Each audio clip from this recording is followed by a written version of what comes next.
Hugo Boss approached me with the idea of doing this new fragrance, which is something kind of a departure for them. It's something quite unique. It's a whole new fragrance pillar, but it's also a whole new smell, and it's a whole new kind of idea behind it. And for me, Hugo Boss had been, I'd known it very well growing up as a kid. And behind Hugo Boss is the idea of that more old school classic masculinity, and that's something I kind of agree with, shall we say. It feels good, this is the first campaign I've ever done, so it's exciting for me, and it's new territory.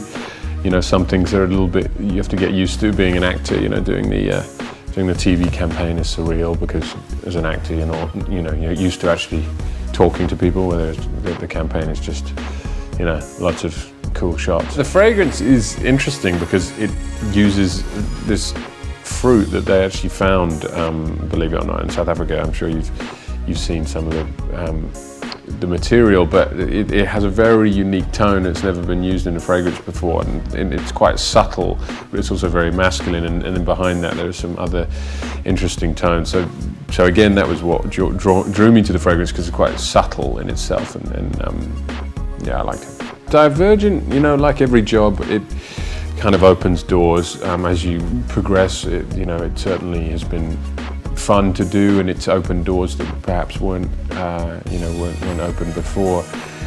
But on the other hand, you also have to, as an actor, you've also always got to be, diversifying, especially when you do a franchise where you repeat the character more than once. You have to make sure that whatever you do in between is different enough that you are always growing and changing as an actor, because you don't want to be pigeonholed.